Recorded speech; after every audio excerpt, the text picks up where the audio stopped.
All is One Reflections. My name is Priestess Ifajoke, and this is going to be the actual first installment of the Priestess Movement, the interview series. So, we are going to be talking with priestesses within the Orisha Hoodoo Institute, and it will eventually branch out to other members of OHI and then the community. But we are starting with the priestesses first.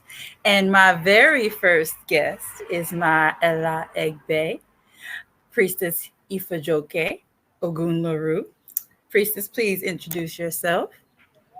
Yes, thank you. But I am Ifajoke Ogunluru, godchild of Priestess Oshun. So I am excited. I am also a godchild of Priestess Oshun Funke. Forgot to add that part in there. I'm just so excited to be doing this. Right? This is the first of its kind in our coven. So we're breaking new ground here. Yes, And I'm so happy that I get to have you on this because we are double egg bay, yes, yes. and you are such a light in our community. And ever since I first saw you in our community outreach program, I was just like, oh, I'm gonna like her. She's amazing. Look at her actually doing the work and learning and applying in ways that I haven't even thought of. Loved it. I just love your whole life. And my little cousin, Hey, because she just my loves little cousin's whole life. I just love y'all. So we're gonna get started. So, what was your first supernatural spiritual experience? So my first supernatural experience uh here on my spiritual journey began when I was around 7 to 8 years old, I would say. And that experience was I encountered a shadow person. That was my very first supernatural experience. I was terrified at that age. It was a very tall, silent, all black figure, and he had a trench coat and a really tall hat, but I could never make out the face. I could never see it straight on. Oh, did I lose you? Nope, I just made it so that they could focus on you and not on me. Okay, got it. So this shadow person, he was present with me pretty much every day. I would see him all the time, every day, night. It didn't matter if I was asleep, if I was awake, if it was the middle of the day. It didn't matter. He was there every day. So the this shadow person, he never really said anything. He never spoke. He never said anything to me. Um, and like I said, I could never look at it straight on. I could only see it out of my peripheral. So if I tried to catch it or if I tried to turn to look at it really fast, it would move to where it was back in my peripheral. So I noticed that oftentimes, like if I was around other people, this shadow person would stand behind them, so that it would like make its presence known. If I'm looking and talking to an individual, I can see this same shadow person just standing behind the person. So, it was very interesting that it never touched me. I never had a physical encounter in any way with this shadow person. And again, it never spoke or said anything. I do think because I was so young and I was afraid of it, I think I kind of, blocked whatever the purpose was or that it served because over time I didn't see it anymore. um, I recall that the energy of this shadow person or being, it never felt sinister or it never had like a negative energy to it. It was just there. Um, when I was younger, I really couldn't process it completely, like what this person was or what this thing was. I just remember at one point I asked like my cousins that were there with me at my grandmother's house when I can see it one day, and I asked them, hey, can you guys see this guy standing here like he's been here all day. And they all just kind of looked at me weird, and was like, no, we don't know what you're talking about. And then, we were so young. They started with the teasing. So after that, I just kind of like never spoke on it or never mentioned it or said anything to anybody. It was just always there. And that went on for some years until I hit puberty from like 8. I will say after, that encounter, that period of encounters, when I hit puberty, I recall that I started having, frequent occurrences of what my family would explain to be deja vu, or what we know as deja vu. So I was able to recall my dreams. I would be living them out, you know, I would be living out what I've already seen very vividly in my dreams, and I could recall it. Like I never forgot them, like you do most dreams. When you wake up, it's over. You don't remember it. But whenever I would be living out a moment, I would be like, I've seen this exact scenario and heard these exact words and seen this exact car pass or whatever it was at the time. So I recall having that, pretty frequently. And this is around my puberty stages. I also remember like my intuition was like extremely heightened and increased around this time as well. I felt like I already knew something that was going to happen or was taking place, whether it was at school. Like I kind of had an idea of something happening at school that day, or something in particular taking place with a person that I know. I would think about that person all of a sudden and it would just be heavy on me, and then I would find out something was going on with them. So I recall having, those type of instances. I would already be thinking about it in my head if I was having a conversation with an individual, what they were going to say, and then they would say it. And in my mind, I'm like, I kind of already knew what they were going to say. So I just recall having little subtle things like that taking place. It went from the shadow person to, this increased intuition, heightened dreams, vivid dreams, and being able to recall those. That kind of moved more towards lucid dreaming.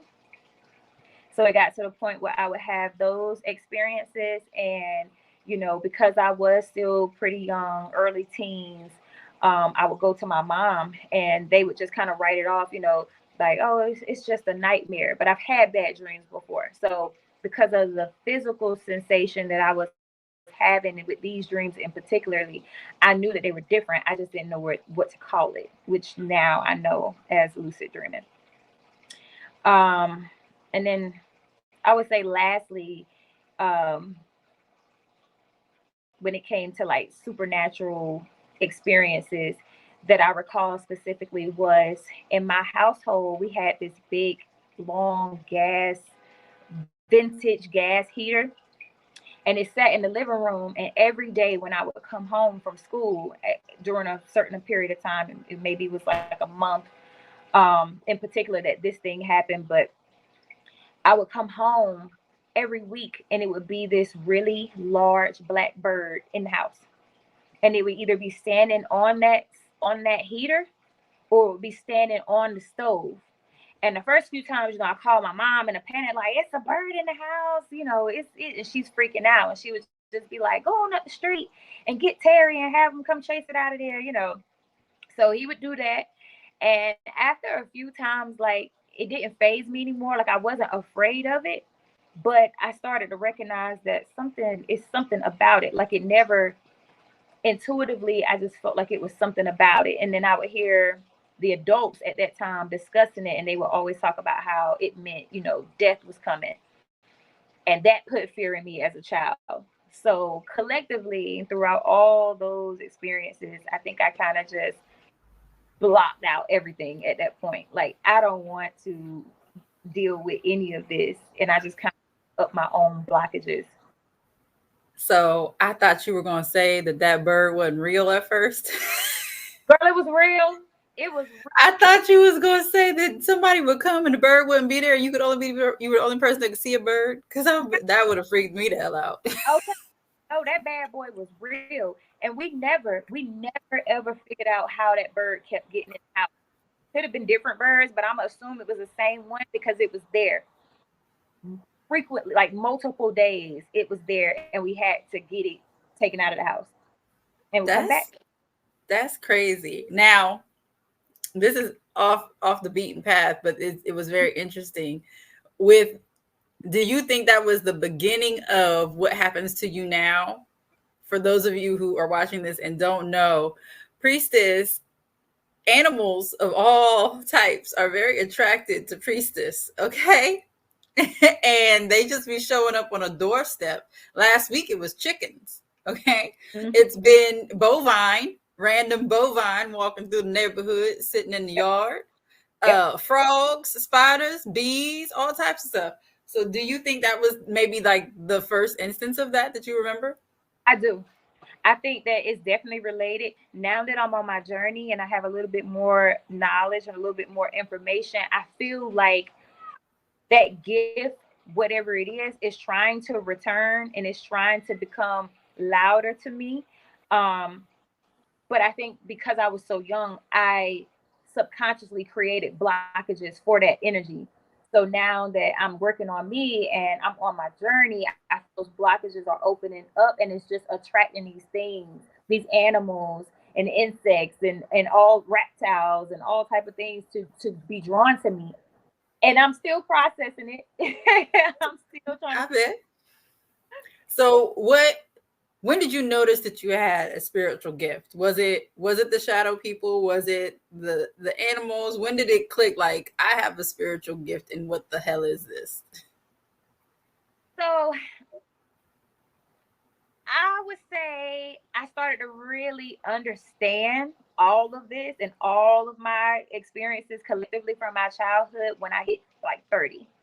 That's when I really was able to internalize it and process it as I have real gifts. You know what I mean? I noticed that I had some gifts around the time that all the other things, which was between like 8 to 12, I started to pick up and recognize that I was different. Didn't call it a gift then, but just recognize that it's something different about me, and this is not happening to everybody. You know what I mean? So around 8 to 12, I started to notice that I was different, and then but I just didn't really know how to what term to use or how to call it. So I remember, blocking it all out, just blocking it out, because I felt different, but I didn't want it. I didn't want it. I didn't want it. So all throughout from 12 into my teen years, then like my empath traits started to become a lot stronger. Um, it was interesting because I could feel others without them saying a word, like at all. I could literally feel whatever they were carrying, inside. I would cry for people, just cry, like meeting them. I would cry for people because internally for me, like I could feel their trauma or their pain or whatever it is that they were going through, whether it was an adult or another child. I could feel it and it would make me teary eyed. It would make me start to cry. And I remember that my mom, she would always say to me, "You are such a emotional child. You're just emotional, Britt." So now looking back, I understand that, what I was feeling oftentimes wasn't necessarily my pain, my trauma, my raw emotion. You know what I mean? I was feeling things from other people that I was around or that I was attached to unknowingly, not realizing that that's what was happening. Um, it was those people surrounding me or my surroundings in particular that was coming through, was manifesting through my emotions. And being in my young teens, I didn't understand that aspect of it, but it was happening at that time. Um, as I got older, other people started to reference or make comments about how strong my intuition was, about how I could call something and it'd be like, man, Brittany B, you can't hide nothing from Britt because Britt, her intuition is on point, and that's as I started moving on up into my teenage years. So with other people starting to call it out, I already felt it, but that's what pushed me to start to recognize like I can see and I can feel. And I don't mean like literal, I mean on a spiritual level. So I could, the feeling for me, seeing and feeling in particular, it was so sensitive that I could feel a pressure change in the room, and I'm home alone.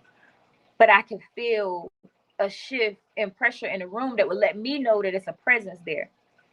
So I'm still young enough to be afraid of it, but I knew what was happening. You know what I mean? So that's another instance. And then,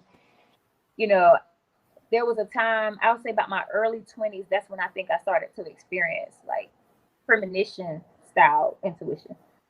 It would be like I could feel things happening or getting ready to take place or taking place somewhere else before I knew anything about it. And when I recognized that I was doing that, because I would see it, I would see what happened and know, like, dang, I felt something earlier and it was something bothering me and telling me it was involving this. I started speaking on it because I wanted to see if anybody else was going to pick up on the fact that I start feeling these weird, awkward feelings. And I can't pinpoint what it is, but I can associate it to something. You know what I'm saying? And then later I will find out it's happening and I'm like, that's exactly what I was feeling. So anywhere I recognized it between around 12, and then it just got stronger into my early 20s. 30 was when I accepted it as a gift. So that's when you accept it as a gift. At what point did you feel like it was a curse? Whew. honestly honestly I could say I always felt like it was a gift and a curse, you know up until now. Of course, now I'm able to differentiate. But in my early 20s, from my childhood to my 20s, when I started to recognize what was going on with me, early on, I saw it as a curse. Early on, I didn't see the gift part. I just felt like I'm cursed. Like it's something is wrong with me. Like I recall my experiences in my childhood and the premonition episodes that I was having. And I just remember it just felt bad. Like it felt like it was always attached to something bad. Like for an example, one of the premonitions that I recall specifically was, I had a moment driving where I just kept saying, like, I don't feel right. Like it was something about the cars flying past my car and it was making me uneasy. And I kept telling, my partner at the time, I'm like, I just don't feel right. Like something, it feels like it's gonna be a wreck or something. Like I feel like somebody is gonna get in an accident. And because I'm driving, it was scaring us both in the car. Like, I remember him being like, oh, you want me to drive? Like, what you got going on? And I'm like, I don't know. I just feel uneasy. Something is not right. And when we got to where we was going, I lie to you not, I got a phone call within 5 minutes of parking my car of someone in my neighborhood, my neighbor calling me and saying, Brittany, somebody just totaled your car out here. Because I had two cars. I was on one and one was parked in front of my house. And someone called me from my neighborhood, my neighbor, and said, in distress, my neighbor was more stressed out than me. It was just like, oh man, somebody just ran into your car. These young boys stole a car from Raleigh and was driving through here and ran head on into your car. Your car totaled, Britt. And before I could even process that my car is total and be mad about it, I was more like excited of saying, like, that's what I was feeling. That was what I was feeling on the way up here. And I remember my partner just being like, man, you gifted. If you figure out how to reel that in and what to do with it, because you called it.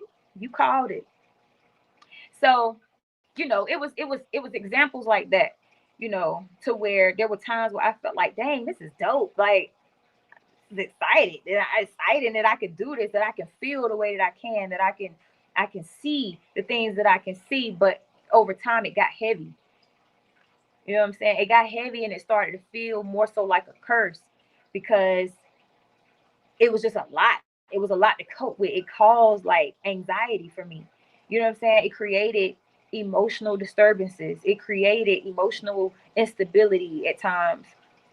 So it was only until I reached my 30s that I could accept it and embrace it more as a gift, with the good and the bad. So obviously some people believed in your gift and they knew that you had something going on. Yep. But other than that, how did it affect the way you relate to people that were around you? Because you mentioned earlier that you were feeling what other people were going through, and so how did you like be like, oh, I gotta, did you have to monitor how you interacted with certain people? Absolutely. Absolutely. It took a long time for me to put it in its proper place. You know what I mean? It was like knowing that you have it and then not knowing how to balance it, what to do with it. It's just there. So it was there for other people, what wound up being other people taking advantage of, but it was there and it benefited a lot of people around me in a lot of ways, truthfully. You know, oftentimes, it was more beneficial for others, I think, in my life, because with me being so empathetic and being, as empathetic as I am, I always, when it came to how, I could relate to others, I always seen it being a benefit to other people, not necessarily me. you know what it did do is it accelerated my level of compassion for others, which ultimately was in perfect alignment, with my career of choice as a healthcare professional. So, what I will say about, how I was able to relate to people based on my gifts is, it allowed people that didn't really have any business around me the opportunity to have access to me and the opportunity to feed off my energy. You know what I'm saying? Which in turn would heal them in many ways that I didn't even recognize that I was doing. I had no idea that that's what was happening, that I ultimately was being a tool to heal another individual. That's what was happening. So my ability to look past the obvious in people, because I see, not just physically, but I see your spirit. You know what I mean? I can feel exactly where it hurts. And Was when that I, draining for you? yes, yes, yes, yes, yes, yes, yes. Like, it's like I can see it. And quite naturally, because of my gifts, it's my second nature to want to help. Now I'm allowing you and all your bullshit into my space. You know what I'm saying? Because I can fix it, because I can help it, I can soothe it. You know what I mean? So it was like, I'm here and I'm present. I'm like, what do you need? Not thinking about me. What do you need? Because what I see on you, I don't want you to feel. That was that empathetic piece of me that became draining. You know, it was like it was like I'm telling these individuals, come here, let me get that off of you. Not even knowing that that's what I'm doing. And so now I'm heavy. You know what I mean? I overlook your shit and I look past and gave you the benefit of the doubt because I can see. So now I'm heavy. You know what I mean? The other person is light now. They done transferred what they needed to onto me, and they're light now because I'm carrying it. Right. You didn't just lift their burden, you took it and carried it yourself. Didn't even realize that's what was happening, but it was naturally happening because that's my gift. That's how I draw. That's how certain people are drawn to me because of that. You know what I mean? And Mm. they come needing fixing in some type of way, and that's how it would happen. So here I am. I'm looking for um, reciprocation that was non-existent to begin with, because they don't have the eye to see like I do. You know what I mean? They don't see me the way that I saw them. And, and I'm not really talking about in a physical sense again, but they don't see the way I did. So there was no reciprocation to take place at the end of the day. So now I'm walking around feeling drained in this sunken place because I attract and welcome energetic leeches naturally. Now I'm mad. You know what I mean? This is where those imbalances started to surface for me. It's like this is where those like emotional disturbances and instabilities I talked about earlier. This is where all of that started to take place, and in turn what it did was it created an image of me for now this individual. And that's the lasting impression. Never mind how I endured, all their pain and chaos and the energy that they brought to me. Now, what they see looking at them is a reflection of their unhealed self. You know what I mean? Now, all they see is who they were when they came to me. I'm wearing their shit, and they can't even stand the sight of it, and it's their own reflection. So, they see my identity as who they used to be, not knowing that that's who they used to be. And because they are lighter now, because they're healed, because they're in a better space, they can't be bothered with their heaviness. That is a whole word. Okay, Okay. Ma'am, girl. you did not have to go that hard on me like that, because that is a whole word. Now that people, it's like that sense that people get once they've elevated and they feel Yep, like yep. to they too good to be in that place, and they can never be in that place anymore because look at that girl, and they Uh-huh. don't see how they were that girl. That's all. They brought it to you. You best thing under the sun. And then now they can't be bothered with you and don't understand what it is, when what they're looking at is you're looking at me tote what you brought to me. Right.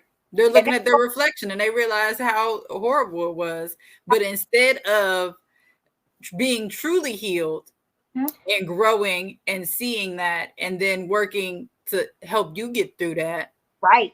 they're like, oh, I don't want to deal with that no more. Bye. I'm good. Thank I'm you. good. I'm good. Not even a thank you. Because they don't have the eye to see.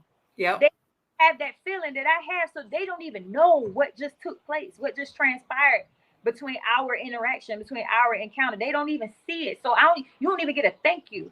It's just, I'm good now. That So, is. and when I say that goes for family, friends, intimate relationship, that's across the board.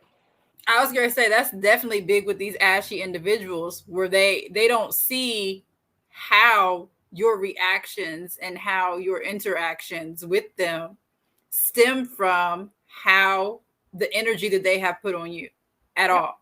They don't see it. And so I'm glad you brought that up, because child, they be tripping. The more Uh so like the more enlightened I became about who I am and what my gifts are, the more awkward I became with relating to others. When it came to how I related to people, I became awkward. You know what I mean? Because I started to become more aware and enlightened about, exactly who I am and what gifts I have. So it took real effort at one point to try to fit in. After a while, I just didn't have that effort to give anymore. I don't have that to contribute to get to fit in. I'm gonna isolate myself for my own protection. You know what I mean? So I can avoid those energetic leeches. So I can avoid those reoccurring situations. I know what I attract. And now that I understand my gifts, I know why I attract what I attract. That was what was missing in my younger days. It was happening. I just felt like, woe is me. People come and use me and just run away.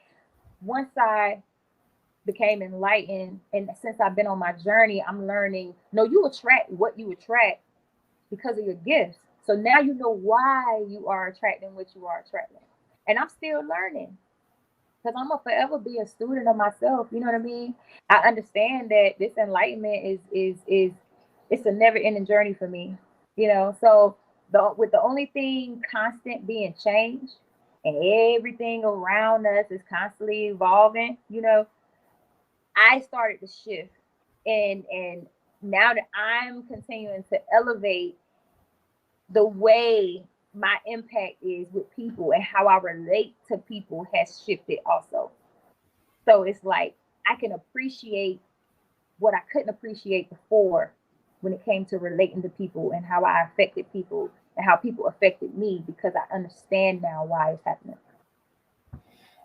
so how do you feel about your gift now, and how are you using it to make your life better, where you're not feeling drained and depressed and ready to slap somebody for being Okay. silly? The struggle be real. It be real sometimes. It be real sometimes, priestess. It do. But I would say now I feel oneness with my gifts. Like, I understand that it's a part of who I am and why I'm here, so it takes some readjusting at times. Like, whenever it's necessary, sometimes I have to constantly readjust to my circumstances or my surroundings or what's happening around me. But I definitely feel more connected to my gifts. I do see it at this point as the blessing that it is. Um, I would say throughout my journey, throughout my awakening phase on my journey, I had to really understand like what a true blessing, like bountiful blessing it was to have the gift that I have. Like, no matter how uncomfortable it can be at times, no matter how bad it feels at times when I'm going through, what I have to go through for me, you know, I just could really understand like at the end of the day it's still a huge blessing. And it's not necessarily that people are using me.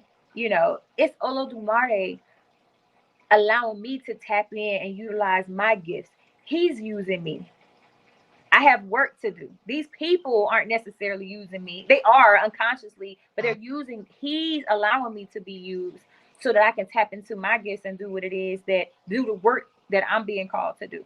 I have eyes that can see. I have ears that can hear for a reason.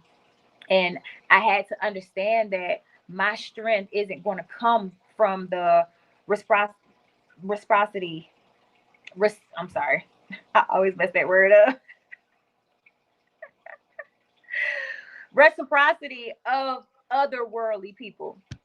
Like, it wasn't going to come from them. That's what I was expecting, was that reciprocation. It was never going to come from these otherworldly people.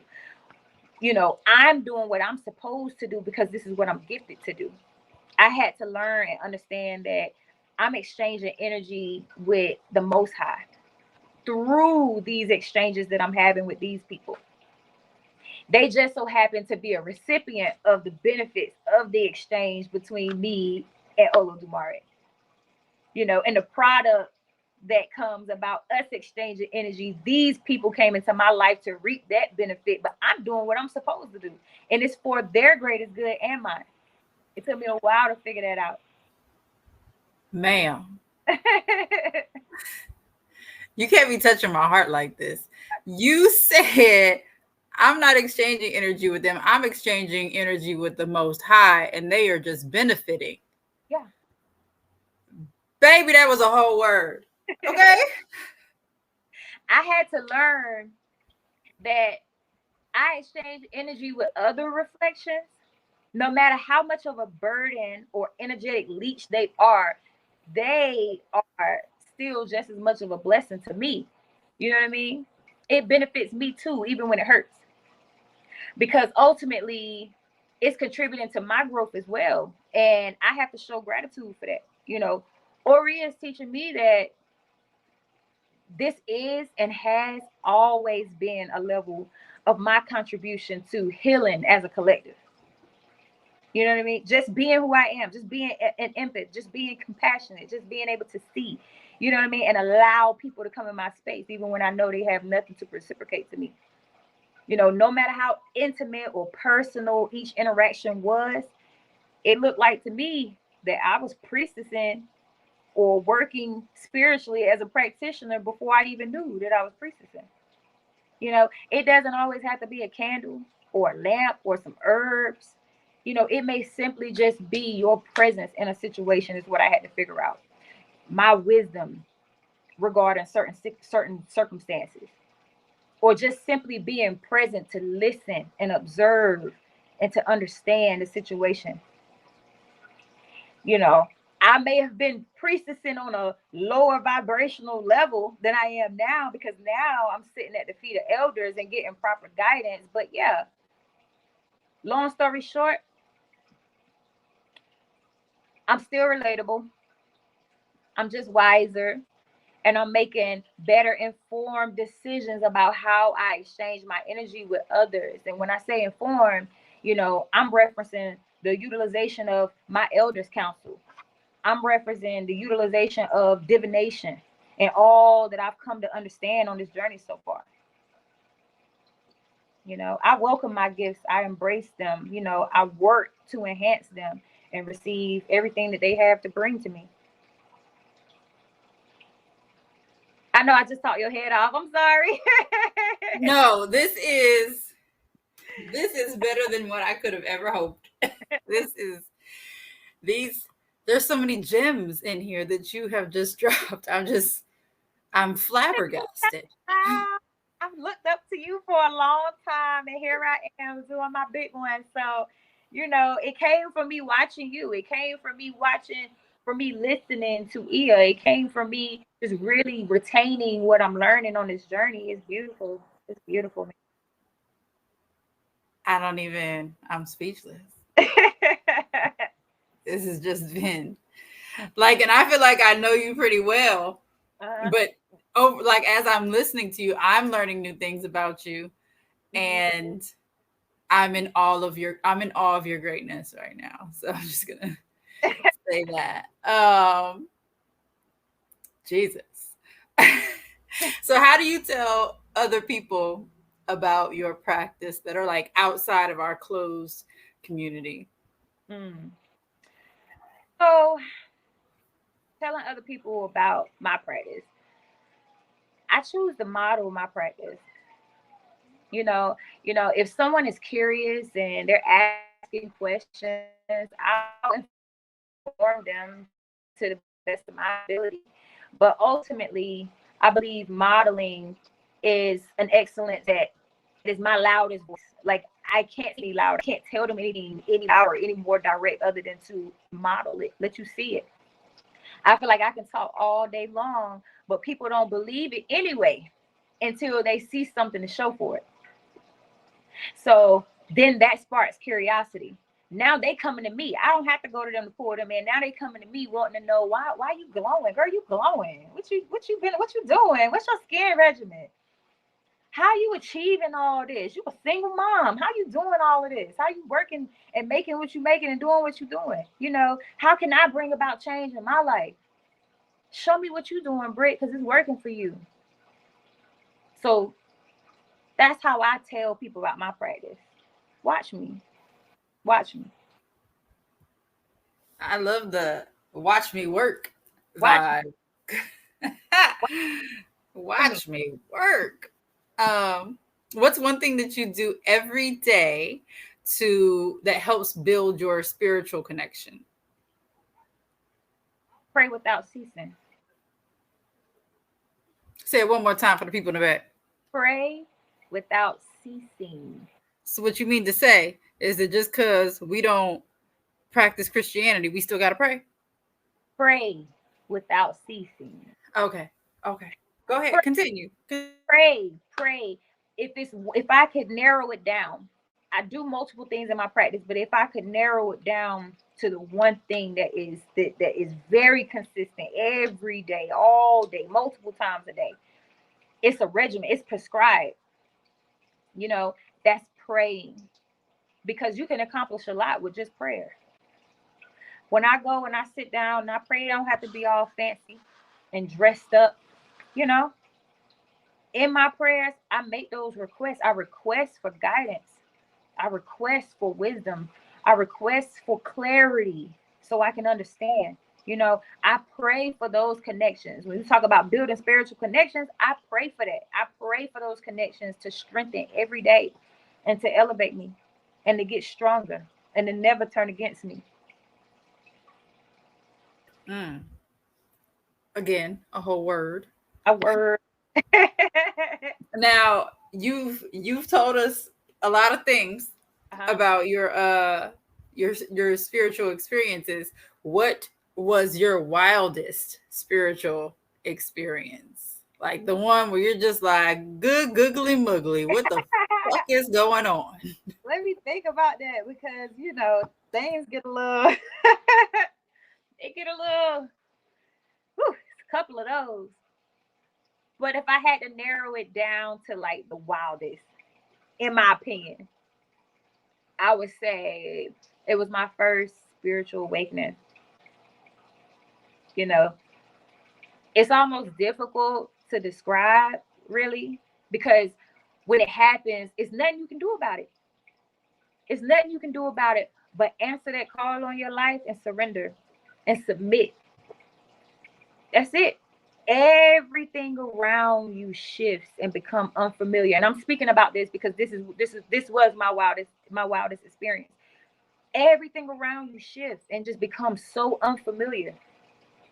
Things things suddenly look different. You feel different. You physically, what once made sense to you is no longer comprehensible.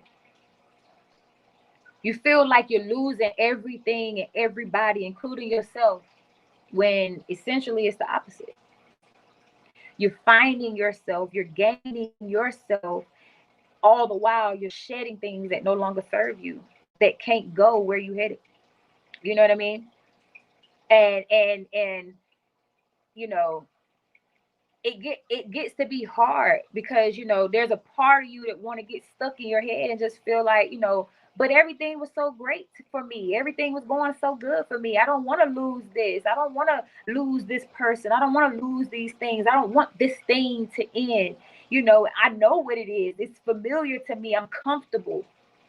But man, when spirit move and you go through an awakening, spirit will expose to you how little you knew about what you thought you knew about anything attached to you and surrounding you. It's going to expose how little, yeah, you comfortable and it's familiar and it feels good because you think you know. And when that shift happens, spirit start to expose to you, damn, I ain't know what I thought I knew about this person, about this situation, about this thing, what's happening to me. But I learned from Ia that literally spirit knows no time or space. And when it's time to shift, you just gotta submit. Or what's gonna happen is it's gonna be more painful than what it's intended to be for you. So my first awakening was my wildest because I didn't know what to expect. It just hit. I wasn't asking for it, I wasn't praying for it, I wasn't looking for it. But I knew when it was happening what it was. So I listen. Big black birds in the kitchen would have got me. girl, and listen, what's so crazy is recently, like, those same birds, multiple of them though, those same birds are now, if I go outside, they'll be lined up on the top of my house.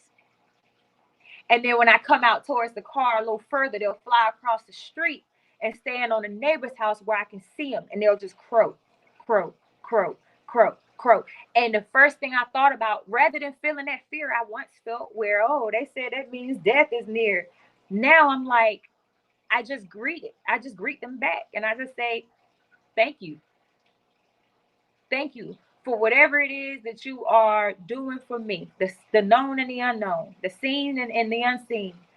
Thank you, because I know it's related. I know it's related to that same bird that was coming in my mom's home every day after school. I know it's related. It's just now showing back up because it said, "You ready now? You ready now, girl? You ready? We We finna tell you ready. what it's all about." I almost started singing that song. Let me chill out before I start rapping. Start being a whole clown in this interview. How have you used what you've learned in your practice to help your child? Oh, thank you, girl. So I mean, man, oh, I've utilized what I've learned, to help facilitate a healthy relationship with me and my daughter. I use what I've learned so far and continuing to learn to understand her as her own individual self, separate from being her mom. You know, that alone has benefited her tremendously because now she has a safe space to exist. And when I say exist, I mean like really exist beyond the physical. Her just physically being present, me understanding that she has her own destiny, her own purpose to serve here. She's her own individual self. She has emotions that must be acknowledged and respected. She has a destiny that she has to fulfill here. It's just my job to guide her until she's ready to walk that walk and step out here on her own. You know, our relationship is not established on ego like how we was raised. Because I say you gonna do what I said because I said so. I ain't gotta explain nothing to you. That's ego. I don't do that. What I've learned so far on my journey has taught me not to do that. Don't allow ego to be the foundation of my relationship with my child, who is her own spiritual being. You know, she's just as much as my teacher as I am hers. I learn from that little girl every day. I learn something from her every day that shows me how to be a better mother and how to be more accepting of her and her already. You know what I mean? So she just as much as my teacher as I'm hers. And because of the suspension of ego, or at least putting ego in its proper place, because it has its place. But because of that suspension or putting it in its proper place, you know, we have this strong connection and this strong relationship now. And I respect it. And I appreciate that between she and I. My practice has given me knowledge to pour into her at a young age that I wish I had. It's giving me resources that I otherwise wouldn't have to redirect her in a more high vibrational way versus resulting to that low vibrational energy that I was raised up in, and my mama's mom was raised up in, and so on and so forth. You know, I'm I'm I'm watching her transform into this beautiful being, as I apply the knowledge that I'm retaining. I'm doing this work now and applying this and retaining this knowledge and then actively applying it, and I'm seeing the fruits of it. You know. We were previously, my daughter and I were previously headed down a dark path of uncertainty. You know what I'm saying? What has been going on when it comes to raising children, generation after generation, and my family could not continue with my daughter. And she was that force that was going to be resistant with it. And we were going down a path of uncertainty. I didn't know what I was going to do. But as I started to learn and not only be a student, but retain it and then apply it, I'm now starting to see the results of it. And it's absolutely beautiful. The thought that I can alleviate generational trauma and curses from ever even reaching her, ever touching her. Like, how beautiful is that? That gift. You can't buy that. You can't find that in a book. And it's not easy. I ain't saying it like it's glitter and gold over here. Everything gold. No, ma'am, it's not easy. It's actually more challenging now to parent her and guide her now being enlightened than it was before. You know, but it's work. I feel And like it's really easy to be low vibrational. oh, It's so easy, yeah, yeah. I'm but gonna just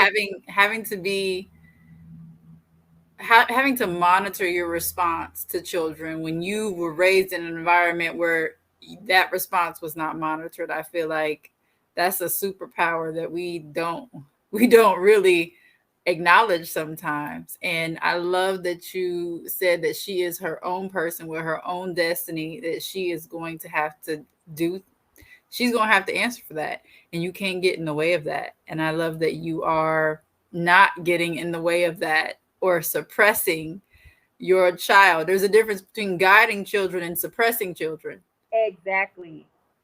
And as her mother, I'll be failing her. To know what I know now, I would be failing her if I just said, "Oh, well, because your mom, this how it's gonna be," versus actually studying her and understanding her and meeting her where she is. Like, I'm so grateful for everything that I've learned so far because it has been life changing when it comes to like my child and our relationship. And that's important. Hmm. That's super important, especially when you have generations of family before you that didn't make the best choices, They made choices that they thought were the best in the moment. Mm-hmm. But now, you seeing those choices and the effect of those choices, you can now make better ones, and you acknowledge that, and you see that, and you work to be better, Yes. instead of, like you said, taking on to ego and letting ego raise your child. Because I think that's the problem with a lot of kids. Sorry, there's a motorcycle. That's the problem with a lot of kids now, is that their parents are letting their ego raise them, and they're not raising them from love. They're raising them from ego, and that's causing all the disruptions. These kids is bad now.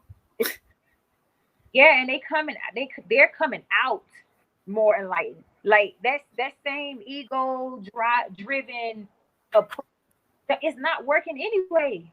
These kids are bucking up at their parents, and because they're coming here already knowing. They're coming here already knowing, some of them, who they are. So ego ain't gonna work. I can't reach out to the people that's done it before me, because the advice that you giving me is gonna be what all you know, and that's just damage. So I'm relying on what I'm learning now to do things differently, and it's been very, very, very helpful and beneficial. That's wonderful. How has your practice improved your performance at your job? Because you, first of all, I just want to say this publicly. To me, you are Superwoman. I know to some people I am Superwoman, but to me, you are Superwoman, because you had, at one point, you had like two full-time jobs, a part-time job, and a child who is not a breeze. Okay. I'll say it like that. A child that has something, she needed extra attention. And so, how has your practice helped the job part of your life, and how has it made it better or worse in some cases? um my spiritual practice has given principle for me to apply to my everyday life, I would say, which forces me to present in a way that I otherwise wouldn't. Because I mean, at the end of the day, I am a worldly being, you know, kind of like everybody else in a sense. Here in this marketplace, to have my experience, I'm still worldly, but now my practice has given me principles to apply. You know what I mean? So that I can present differently. It has improved the ways that other people experience me, if I should say. And in my work setting, as a nurse with plans on pursuing my doctorate, it's important for me to be mindful and remain mindful of how I, interact with other beings, and the impact that I have on them daily. You know, all I do is work with people. That's it. I work with people all day. That is my career, is working with people in a very close, intimate setting. You know what I'm saying? I'm working with people sometimes at their lowest point, when they require life saving measures and efforts. You know, what more vulnerable space can an individual be in than that? I'm at my lowest where I need life saving measures, and this is the person that I'm encountering right now. It's life or death for me, literally. And this is the last face that I'm looking at in this moment. It don't really get any more vulnerable than that, And so because of that, I have to always be mindful. I think about what are the reasons that my path and this individual's path have crossed today. You know, it has given me a different perspective as to what empathy and compassion is. You know, and how to apply and utilize those gifts. It has provided me, I would say, with patience and space for people to be who they are, without it impacting me negatively. And even if it is, negativity, even if negativity is their intention, I now, because of my principles from my practice, I'm now am able to separate myself, and self-reflect and say, what is it about this disagreeable energy that's present right now that's triggering me? What do I need to look at about myself to understand why I'm triggered in this moment by this person's energy?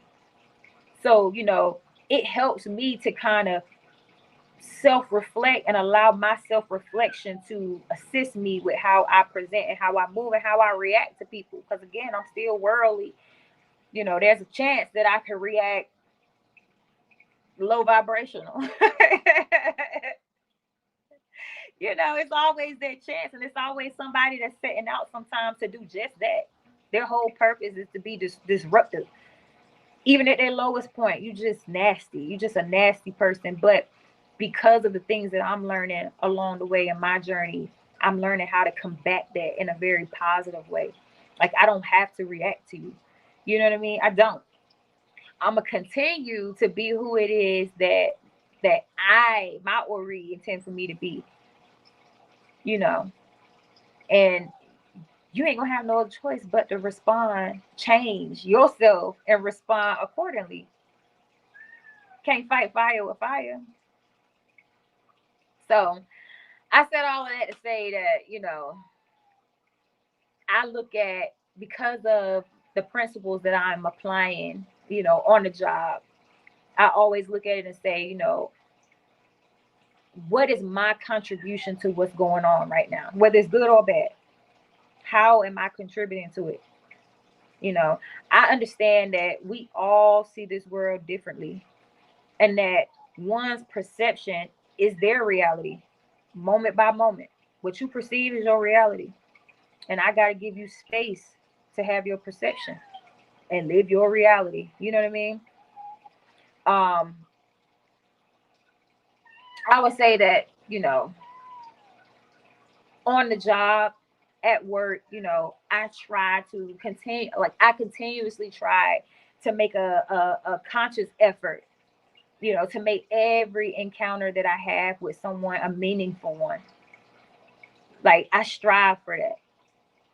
You know, I try to read between the lines on the job, to receive my messages and my lessons clearly as I have these interactions with people, because I'm learning that that's what it's about. That's what this whole experience is about, is interactions, you know. And so I try to pick up on the meanings and the lessons as I go about. So I apply that at work.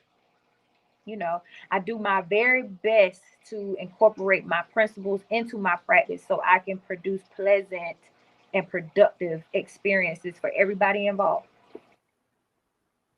That's a priestess right there. That's We ain't that's play a, free around here. that's a priestess right there. To be able to desire a positive impact regardless of the extent of your interaction.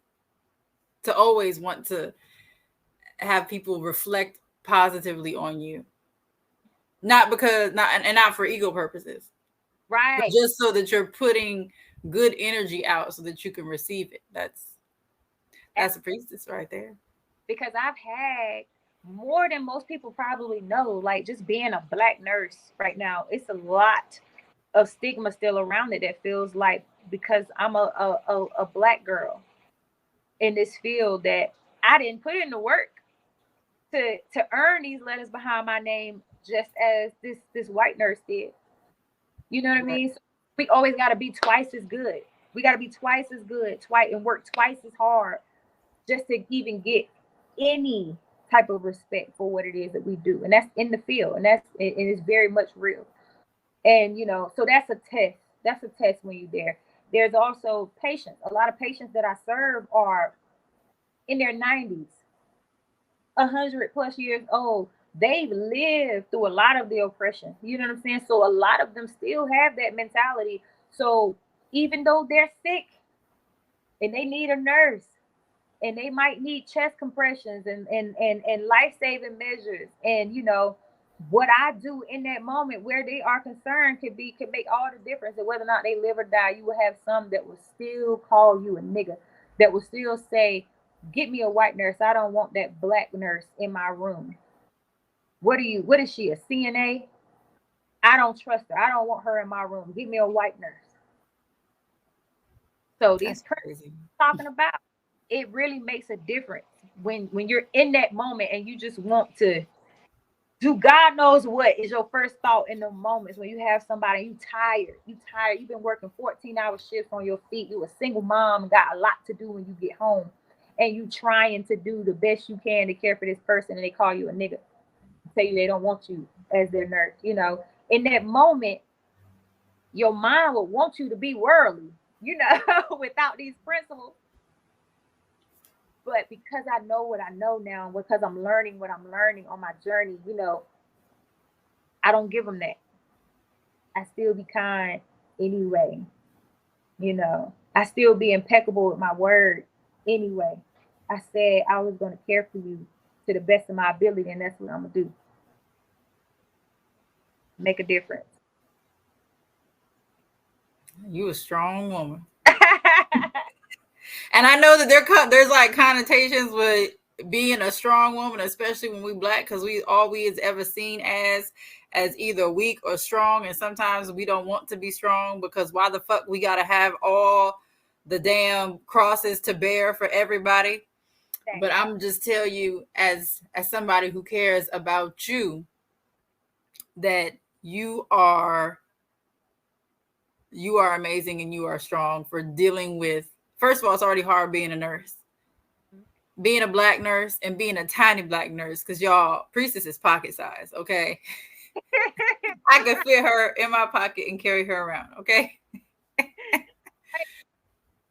And so I can't imagine, as much compassion as I have, that job, I feel like for me, I couldn't do it. And so I commend and I clap and I applaud and I tip my hat and I curtsy and I worship your ability to do so.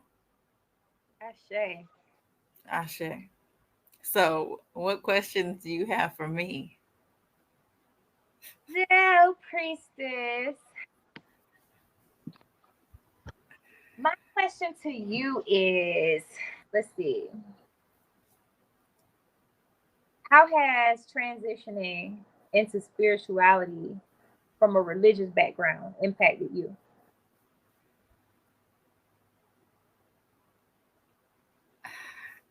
I wouldn't say that I really transitioned out of religion Mm-hmm.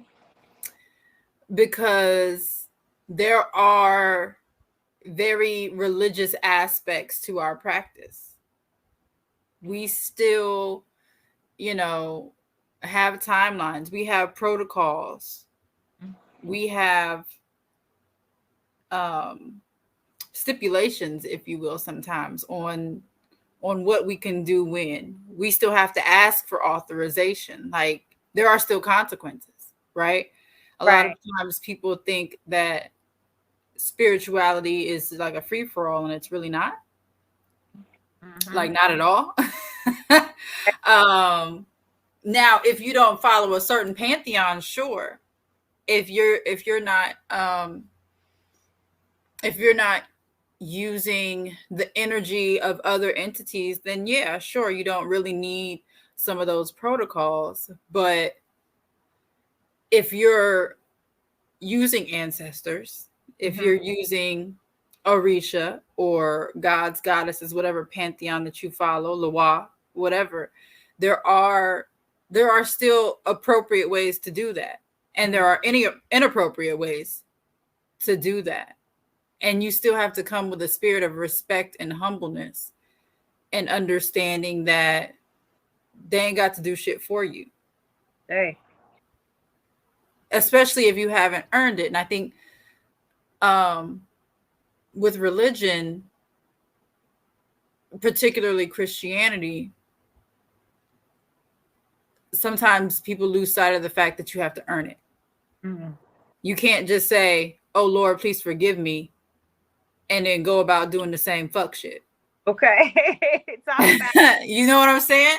You really have to be accountable when it comes to spirituality, because you have to have an understanding of universal law and even, basic physics, right? You can't, people sometimes, especially with spirituality, they think that it's just like idealization and that it's not based in anything, when really we are based in science and math. Like, we truly believe in science and math more than, I would say, even some Christians do, because we understand how things are connected. That's why we say all is one reflections, because A, all is one, and B, you and I are reflections of each other. So, like, even as you were talking, and when you mentioned the treatment that you get from, certain patients, like, I felt that to the point where I almost teared up a little bit. yeah. Now, that's never happened to me, and because of my appearance, I haven't had such an overtly racist encounter with anybody, Mhm. Mhm. because when they see me, they're like, "Oh, well, she got some white in her somewhere, Mhm. so we gonna act a little bit different." People don't understand. Yes, I will say it right now. Light skin privilege is a thing. Mhm. Okay, it is. Now, it's not always a thing within our community. Right. Okay, Right. but with white people who don't wear badges, it is a thing. It's a thing. Um, but getting back on topic, like, it's just, for me, religion, more so Christianity, was more oppressive, Yeah. because they don't allow you to think outside the box. Like, you have a very specific way to go, and you can't really, there's no wiggle room, there's no gray Mhm. whatsoever. It is or it ain't, and that's it. More like with spirituality, it's like, okay, but I see this, but why is this like this? Mhm. And if you practice this way and the people over here practice this way, why do they practice it different? What led them to that? And it's more of an exploration of the individuality of others, Mhm. instead of a a path that is concrete. You know what I'm saying? Right. We can do different things and still be in alignment. Ashay. It doesn't have to be all buttoned up and formal all the time. Mhm. Mhm. But that's Um, fear. That's that fear dynamic that yes, often associated. yes, and we don't really do that in spirituality. Like, we don't. There is no devil. There is no hell. There is no. I wouldn't say there's no purgatory, because really, Earth is purgatory. But but like, being this spiritual path brings me joy, whereas the path I was on previously, when I was indoctrinated into a specific religion Mhm. that was oppressive, it was oppressive. I didn't have joy. There are some very good principles within that religion that Yeah. are amazing and that are helpful and that are fantastic, but in many ways it can be oppressive. And so I have learned that it's okay to be different, mostly. Like, there's nothing wrong with being different. And I don't have to be right all the time. Uh, there's yeah. not there's not one there's not always one way to do something. Mhm. Now, again, like, if you're dealing with a deity, you better do what the fuck they said do. And okay.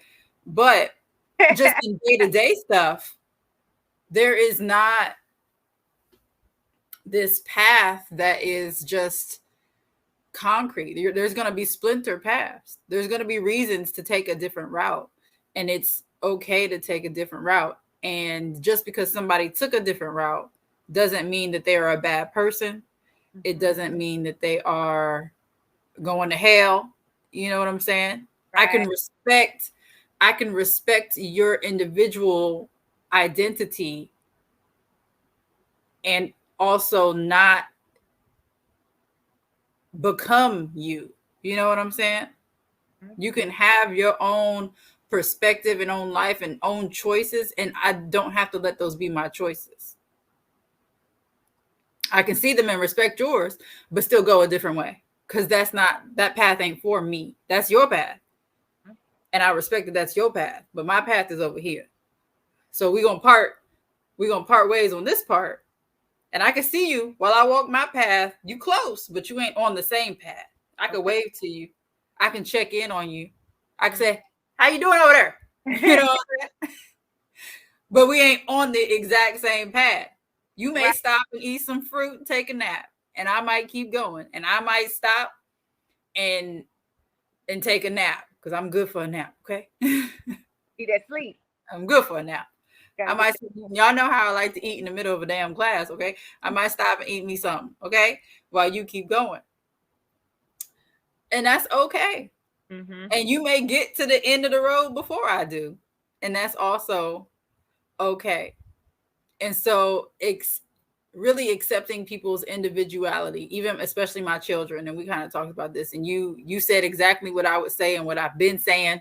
Right. Okay. Respecting the individuality of other people and letting them be who they are without trying to control or influence who they are, other than to be a positive guidance or inspiration or help, but not to influence them to be something that I want them to be. Mhm. Everything you just said is an elaborate description of when I said we all see this world different. And that's okay. Like that's okay. That should be why don't that's so simple. Why can't everybody just be okay with that? We all see this world differently. It's okay.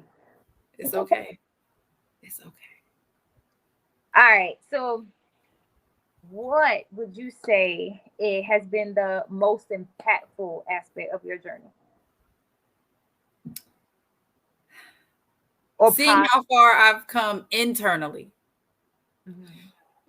not externally, not wanting the changes to always be for and about other people. Uh, okay. Realizing that I had to make changes for me Mm-hmm. to be happy, that they may or may not positively impact other people, and that's fine because it's for me. Being happy with myself, Mm-hmm. appreciating myself, not looking for joy and happiness externally, Mm-hmm. and making sure that whether somebody claps for me or not, I'm still doing what I know I'm supposed to do. That has been the biggest one, because I'm a Leo, but not in the way that most Leos are. Mm-hmm. I do want the applause, and I do want people to like me, Mm-hmm. and I want a certain level of attention, but I don't want it to be forced. I want people to give me attention because they see what I'm doing, they like it, they enjoy it, and they want more of it. Not because I controlled them or manipulated them into attention, love, and affection. You know what I'm saying? And so, but the I had to be very careful about looking for that approval outside of myself. And this journey has helped me to have approval of myself Mm-hmm. and be proud of myself, whether or not somebody said they were proud of me, and love myself, whether or not somebody showed love the way I thought that I wanted them to show it. Mm-hmm. Because I know I was doing right. You know what I'm saying? Right, right. Like I don't have to restrict myself from people. I don't have to reciprocate energy Mm-hmm. from Mm-hmm. people. I don't have to lower myself, to to speak to you. You know what Girl, I'm saying? Either that you take me how I am, mm-hmm. or you move the fuck on, and that's it. Period. Period. And we ain't got to be mean about it. You know what I'm saying? I'm not one to hold a grudge or nothing like that. But um, I'm a I'm not gonna treat you how you treat me, but I'm gonna see how you treat me, and I'm gonna act accordingly. Okay, okay. I'm gonna move accordingly. Okay. What I, I don't. I'm not going to be, like I said, I'm not going to be mean or nothing, but I don't have to overshare and over give myself to people who, frankly, aren't worthy of that attention. right. I'm worthy of that attention because I can give it. Mm-hmm. And if you can't give it, that's fine. But I'm not going to continue to feed into it and make myself upset because you're not reciprocating in the way that I want you to. I've learned to give genuinely Mm-hmm. Mm-hmm. without the expectance of reciprocity, Right. or Right. without expecting, any type of return, really, whether Right. it be love, whether it be, a sandwich, whatever. I may never get anything back from you for this, and I'm okay with that because I know that what I'm supposed to give is what I'm supposed to give. And that's exactly what I was alluding to in one of the earlier questions that you asked me when I was talking about, understanding that my exchange is with Most High. It's just working through you. You know what I mean? Oh, but it wasn't even their fault. Once I understood that, Mhm. that helped me relieve myself of the need of anything from any other worldly person.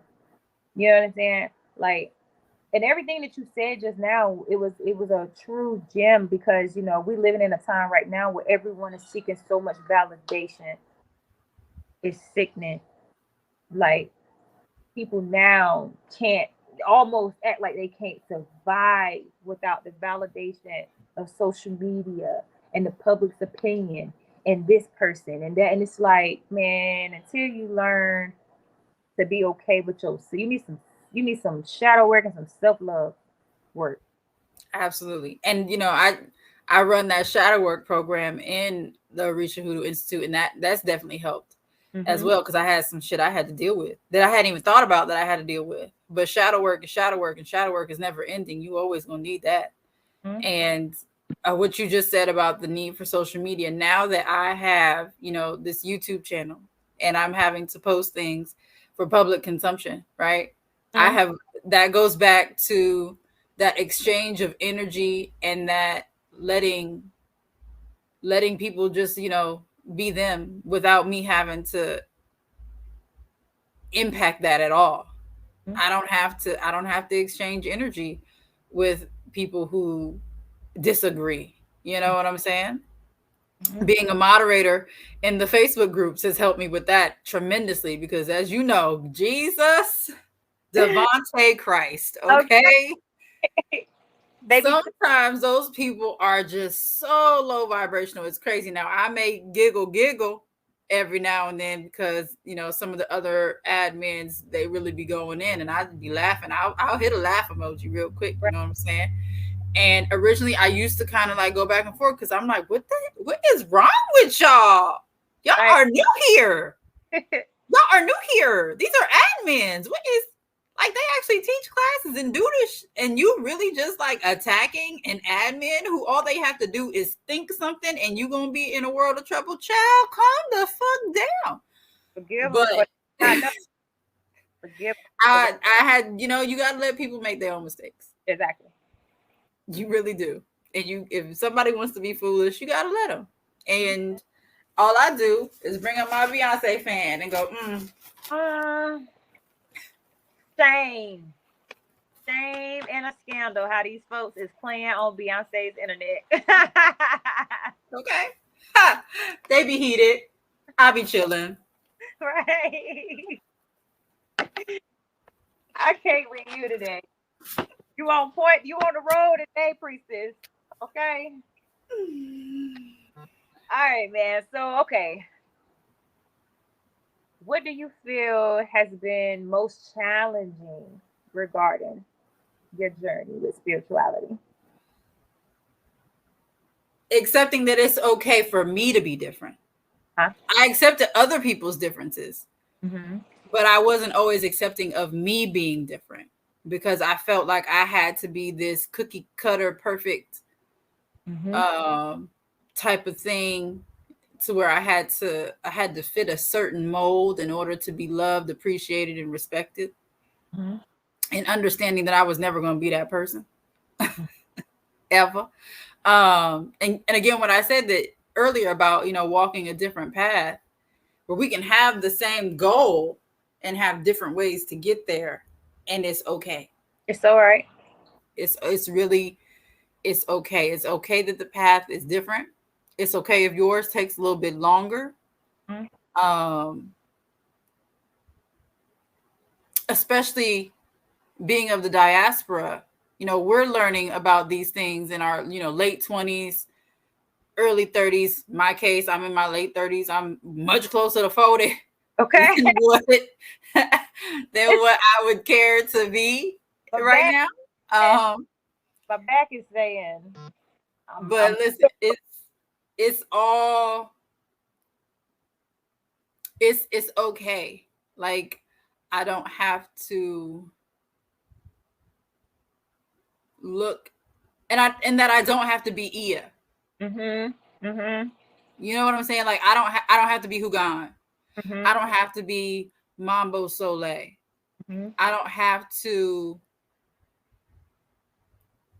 try too hard. I just got to be me.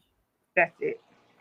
And like um, when I first became an Omo, and Ia wanted us to, write a description of the services we wanted to provide. And my services are nothing like anybody else's. Nobody else is doing what I'm doing. And as I was looking through everybody's sites, I was on, Black Spectrum Network. I was on the Voodoo Institute, and I was on Orisha Hoodoo Institute at the time. And I'm looking at what everybody's doing, and I was like, I don't want to do that. I don't want to do that. Yeah. That's That not don't speak to me. And so I had an internal battle as to, do I make myself do that, or do I do something that is A, going to come natural to me, and B, within my fucking ability. okay. That's You hello. know, And not trying to be somebody else's perception of me mhm. Mhm. has been, because my whole life, even as a child, I was always trying to live up to other people's perception of me instead of doing what I really wanted to do. Sometimes I Mhm. felt like I had to do what other people wanted me to do so that I could be accepted, loved, and respected, instead of just being me. And so, um, even in the spiritual space, understanding that my practice is mine, my gifts are mine. Although other people have the same gift, right? There's other people that are clairsentient. There's other people that are claircognizant, right? But that doesn't mean that it's going to work the same for us. And Right. and yes, I can read tarot really well, but the way I read tarot doesn't have to be how Mambo Soleil reads tarot. Right. And she's fucking amazing. And to Mhm. me, I'm not as good as her, but my readings still are my readings, and they are still good, valid readings. Exactly. And so, understanding my role in this space, and being okay with not feeling threatened by other people's excellence, Yes. Yes. Yes. I can because we identify. have a lot of excellent people in our network. Yeah. And so, not being able to be in spaces with them and not feel insufficient Mhm. Mhm. has been, but not like egotistical either. You know what Yeah. I'm saying? No, I get you. And so I think that's part of the challenging part, is understanding my place and being okay with my place. Mhm. That's so powerful, and it's like I can relate on so many different levels, you know, as far as not trying to fit in, not trying to. It's the same thing. Like I didn't get on my journey spiritually to want to try to fit in over here either. You know what I'm saying? I just want to be me, and it flows, and it's natural, and it's organic, and it's fulfilling, and it's aligning me with my destiny. That's it. Like, and what I can give and provide to people along the way, I'm more than happy and willing to. I just got to figure out what that is for me. Like you said, like I completely understand and identify exactly what you mean. And that's dope that you figured that out, for you, because I know that there's a lot of new beginners and people that's just getting started on their journey that's still at that space where they're trying to figure it out. Mm-hmm. Trying to be Ayala. They trying Mm. to whoever the next big name is. They want to trying to be Ia, trying to be, anybody that they idolize, and don't get me wrong, the elders and the people that's paving the way deserve their respect and acknowledgement for sure all day long.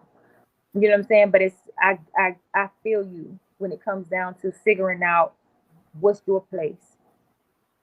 How are you, you know, destined to serve and meet the community and have a lasting impact. I feel like it's only going to work when it's genuine anyway. If I come up here Right. pretending and trying to be somebody that I'm not, the And appearance, that's the first thing that gets exposed is not being genuine, yeah, because there's so many people with spiritual gifts yeah, that somebody's going to see that shit. So right, you can't be a disingenuous person and be in these types of spaces, because somebody going to fucking know. Spirit is always going to tell on you. every time. Now you embarrassed because you exposed in Now these. you embarrassed because you done been exposed. So now when like it comes to the point where I ain't turning an assignment, I'm like, y'all, listen, I got to get my shit together. I ain't been focused. You know what I'm saying? I ain't been on my shit. And instead of creating a bunch of excuses, well, I was busy doing this, busy doing that. No, I wasn't busy. I was playing Monopoly Go. You know what I'm saying? I'm not finna lie. For what? We Okay, grown. Take that personal bro. accountability. Take that hit on the chin and do better. Do better, shine brighter, bitch. Okay? Okay. But don't, I'm here. don't don't lose the accountability part of that. Right. You got to be accountable. And you can't be accountable to a lie. So if you are portraying this false sense of who you are, you can't be accountable for that. You're never going to be accountable for that because that's not you. So you're going to fail. Mm-hmm. Why set yourself up to fail like that by not being genuinely who you are? Right. Because they gonna see through you. We gonna see through you. Listen, spirit's going to tell on you one way or another, or spirit's going to put you in a situation where you have to acknowledge that you done fucked up. Yeah. Yeah. And when you can't deliver, And when you can't deliver, man, disappointing Ia, I don't want to do it. Disappointing Hugan, having Hugan literally shake his head at me and be like, "Girl, you knew better." Like I don't even want to deal with that. You know what I'm saying? I don't even want to do it. Hugan is younger than me. It doesn't matter. He is my spiritual elder. mm-hmm. You know what I'm saying? And I don't want to disappoint him. I don't want to disappoint Ia. I don't want to disappoint Priestess Peach Blossom. I don't want to disappoint y'all. You know what I'm saying? Right, I don't right. want y'all looking at me like I believed in you. We were rooting for you. We was all rooting for you. I don't want to do that. I don't want to do that. You know what I'm saying? No, I got you. I got you. It's important, man. It's important. I'd rather baby step this thing, and when it's my time to do whatever spirit moved me to do, I'll do it. But until then, I'm gonna keep being a student of myself and my journey. You feel me? I'm a stay in my lane. Ashe. Ashe. Ashe. Okay. So what advice then? That leads me right to my next question. What advice would you give someone who is just stepping into their power? Baby, There's so many things I could say. Um, I would say learn discernment first, Mhm. ASAP, quick and in a hurry. Okay. Um, there'll be times when you just need to sit your ass down and learn. Just be quiet, like you said earlier. Be a student. Mhm. And then there will be times where you're just gonna need to smile and nod and let people get it out. Whatever it is they gotta say, just let them get it out and say, "Oh, okay." Oh, okay, motherfuckers to death if you got to. You know what I'm saying? You don't have to respond negatively. You don't got to tell them about themselves. Just be like, "Oh, okay." Take it with a grain of salt. You know what I'm saying? Because either way, there's a lesson. Mhm. Either you are honing your skill of discernment, or you are learning something, or you're learning to be humble, or you're learning to interact with people who have a different opinion. And even though you feel like it's bullshit, you're learning to mind your tongue. Mhm. You're learning something. And you can walk fully in your power without being intentionally unpleasant. Mhm. You know what I'm saying? It doesn't have to come from a place of ego. Mhm. Just because you have these abilities doesn't make you better than anybody else, because everybody got some shit. You know what I'm saying? Right. Everybody got a little razzle dazzle. You know what Right. I'm saying? And you don't know what other people know. You don't know what their abilities are, and you don't know who walks with them. Mhm. More importantly, um, it's the fuck around and find out type of situation. You gotta be humble. Yeah. Um, and like I said earlier, don't match other people's energy if you can help it, because matching energy is giving your power to someone who doesn't deserve it. Quite frankly, Mhm. they don't deserve your anger. Mhm. They don't deserve the vengeance. They Mhm. don't deserve to knock you off of your high place. Because even if you don't have a high place to them, you have a high place to your children, you have a high place to your community, you have a high place to Olodumare. Olodumare believes in you. You know what I'm saying? So why reduce yourself to fuckery and foolishness when Right. Olodumare is cheering for you? Olodumare is rooting for you. You know what I'm saying? Um, and like I said, they don't deserve it, because if they did, they would be helping you to be better. They would be helping you gain more power, not taking it away from you. So don't even Mhm. don't even let the foolish be foolish, and you just mind your business and do what you know Exactly. you're supposed to do.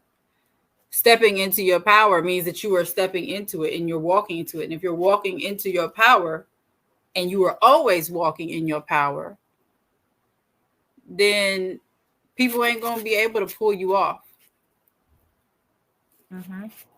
And your path is your path. So, and don't let other people pull your path off your path with some bullshit, That's because it's not worth it. that on that. That's that on the ad. Yeah. So, this has been amazing, by the way. This has been fantastic. This has been something. And so now we're going to do a word association game. Okay. And I'm gonna tell y'all right now, we kind of talked about these questions ahead of time, but we did not talk about these words. Okay, so So let me get it together. I'm What you got for me? I'm gonna say a word. If you can think of a spiritual response, great. If not, it's fine too, because I Uh-huh. want whatever comes to your head first. Okay. Okay.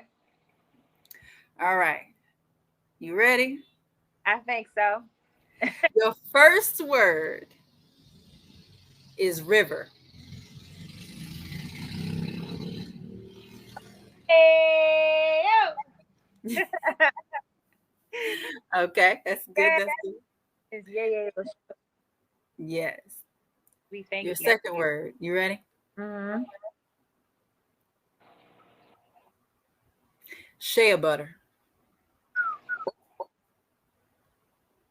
Or read.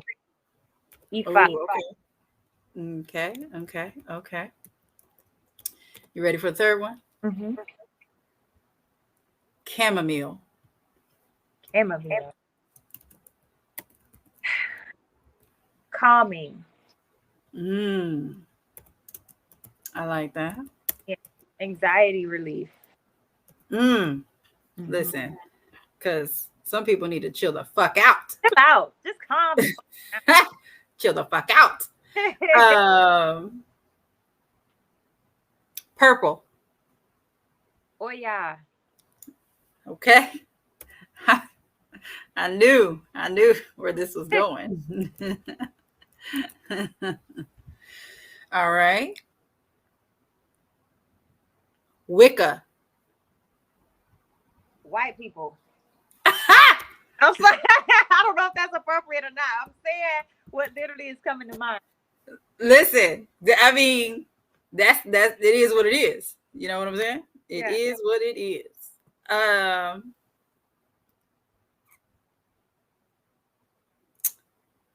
Yemeya. Mm. Great mother. Mother of all. I love it. Mm-hmm.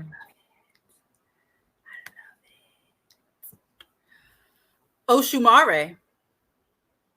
Oshumare. That one stumped me a little bit. Oshumare. I don't know why I want to say rainbow. Yep, that I, works. Yep, I that works. suppose. That works, baby.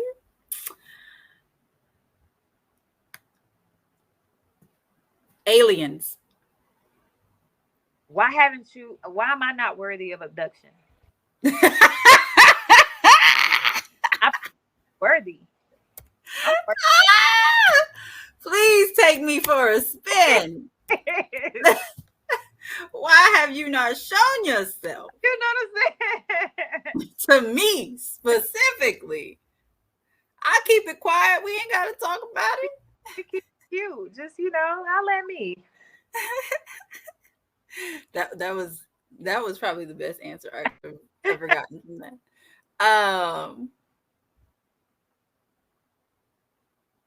Transmutation. Ah, transmutation. How is this coming through for me? I would say I would say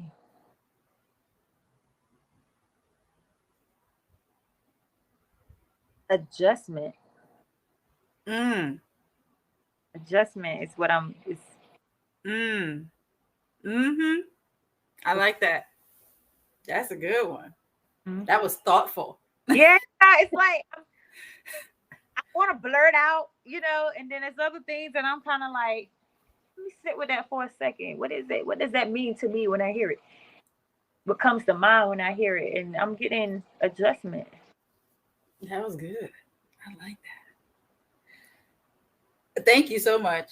This has been, I could not have asked for a better first priestess interview. Like, this was most excellent. Ah, thank you. You This for was great. You weren't even supposed to be the first, and then things happen. uh-huh. And it's so funny because both people who were supposed to be first today are also my Ella Egbe. Uh-huh. And today I have to do my Ella ritual because I do it every 33 days. And so today is actually that. And this has been enlightening. Okay. Hooroo. Hoorah. I Okay. have gained knowledge, wisdom, and understanding of you and of myself because certain things that you said, I'm like, well, golly, if that ain't the most accurate thing I've heard today, it's that egg bay phenomenon we got. Yes, it's very much real. Very Alive. much real. Um, I thank you so much for this. Thank you for allowing me to put you a little bit in the hot seat. Thank you for taking me out of my comfort zone because I have to just do it. You know what I'm saying? I can't. I can't be shy forever. Which is crazy because you're not really shy. I'm not. It's kind of weird. I don't know. It's like I don't know, public speaking thing, I guess. Maybe. In Cause person. baby, you was your whole little firecracker energy in real life. Uh-huh. And I love it. I just love it. Even in the chats, I was like, I'ma like her. Like Hmm. I'ma like her. we hit it So off, yeah, right away. we did. We did. I think, yeah, I was already a Omo, I think, when you started. Yes, you were. But it was, I was like, ooh, I like her. And then you became an Omo, and then you got your Aleke. Well, I'm sorry, no. We had our first our initiation together. Then you became an Omo. Then you got your Aleke, and then we got our last one together. Mm-hmm. Mm-hmm. So It's, yeah, it's been a it's blessing. it has. I am blessed to be able to experience you and experience your gift, experience your kindness, experience your beauty. Because Priestess be slaying y'all, okay? Priestess be getting on these Zooms, and I'm like, well, goddamn, I be just trying. a Zoom class, ma'am. You didn't have to eat like that. We got some shoes to fill. You know, ear be stepping. Okay. Jesus, yeah, I can see. I can definitely see that Oshun energy in you because there's days when I picked you up from the airport. I'm like, I know this heifer didn't fly this fly. How you flying this fly, ma'am? People in the airport is probably just like, well, goddamn. People on the plane is just probably like, why? Girl, Where is she going? I have not ran into my life partner just yet. So I gotta stay ready. So I gotta get ready. Oh, okay, listen. I got a man, but I still be getting cute. You Okay. know what I'm saying? You know what I'm saying? We gotta keep them. Yeah. You know, we Right. keep them the way we get them. Exactly. Then people don't talk about that part. They say you lose them the way you get them, but you also keep them the way you get them. You get them. You know what I'm saying? So you gotta, if you was throwing that thing around, you gotta keep throwing that thing around. Okay. Okay, you can't. Dazzle dazzle. You got to keep that razzle dazzle. Or if you can't keep that razzle dazzle for various reasons, you got to find some new razzle dazzle. You better, Hello. an old dog better learn some new tricks, or you just an old dog. Hello. Anyway, thank you.